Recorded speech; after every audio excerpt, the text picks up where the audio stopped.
That Spartan chosen. Hello, everyone. It looks like the previous video was well received by a wide audience, and the number of channel subscribers has surpassed 2,000. In this video, I will evaluate the potential of palace guards. Right now, the battlefield is full of Spartan chosen, and it has become a place where new players and those without a fully developed unit roster are getting completely overwhelmed. Once again, this video is aimed at those players, and I will experiment with whether it is possible to stop the advance of Spartan chosen, who are breaking through allied lines. Now, let's get started.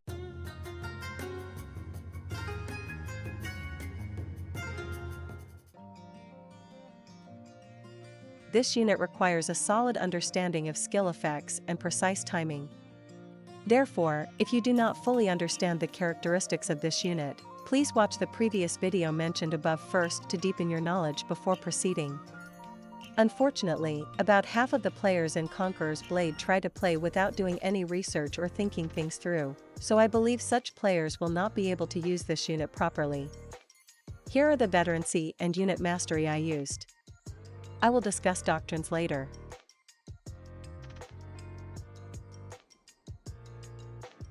First, before considering countermeasures, let's take a closer look at the characteristics of the second skill of Spartan chosen. All of their attacks have a knockback effect, and while the skill is active, they gain CC immunity and damage reduction, making them difficult to damage. Furthermore, each successful attack restores the unit's health. Finally, they unleash powerful piercing and striking attacks alternately for 12 seconds. I also checked how much the block gauge decreases, and it was completely broken in no time.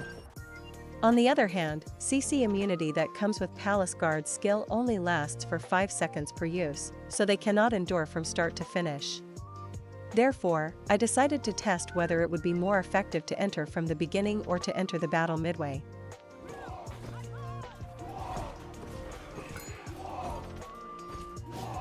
If the skill cooldown doesn't recover in time, they will end up taking hits.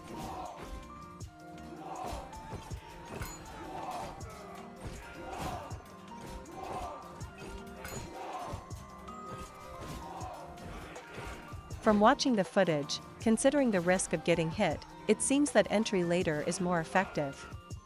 By the way, what do you understand entry later to mean? Skilled players correctly understand this concept, but unfortunately, unskilled players tend to misinterpret it.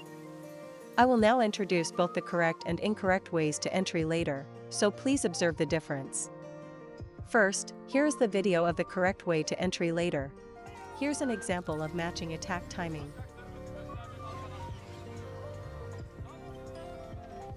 Please pay attention to the cavalry coming from the upper left of the screen.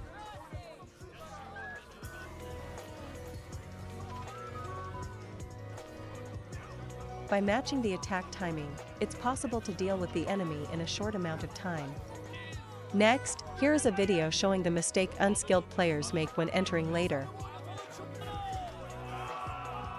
They pretend to attack at the same time, but instead, they wander around uselessly, and after their allies are completely wiped out, they finally send in their unit.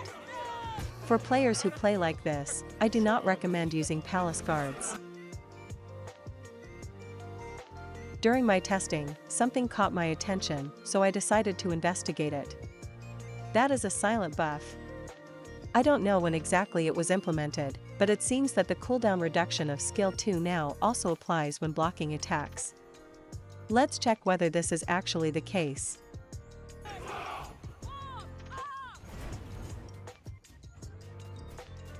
Previously, the cooldown was not reduced when blocking, but now, even when taking hits while blocking, the cooldown gets shortened. First, please take a look at this battle footage. After checking how the unit performs in actual combat, here is what I found.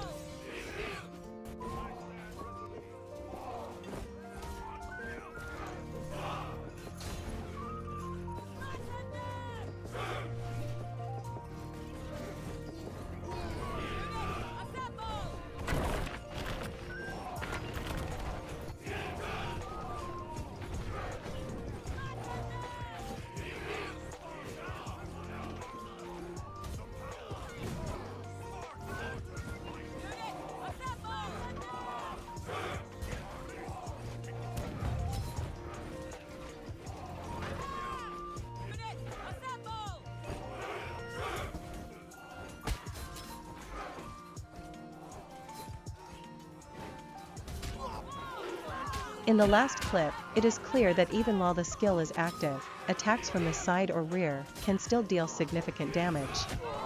So, I wanted to investigate which doctrine would be best suited for battles fought in open areas.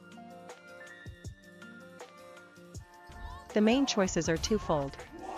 Either a doctrine that reduces incoming damage or a doctrine that increases defense stats. In this test, I will compare them without considering the difficulty of obtaining them.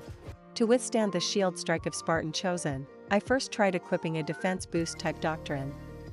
Here is that combination.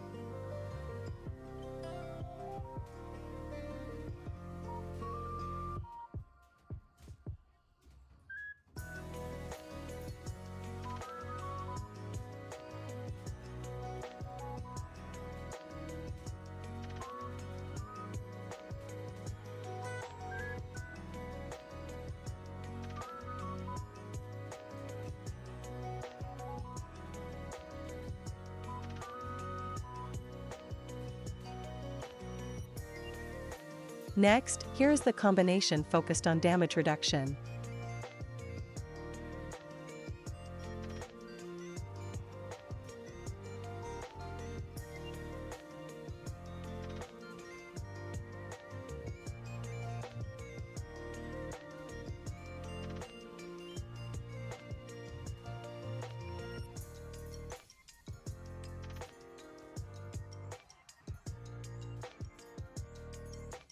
Actually, there is a way to increase the amount of damage reduction even further, and that is this. Although the effect duration is short, it can provide an additional 40% increase in damage reduction. However, this effect is lost immediately upon expiration or when the enemy lands a charge attack.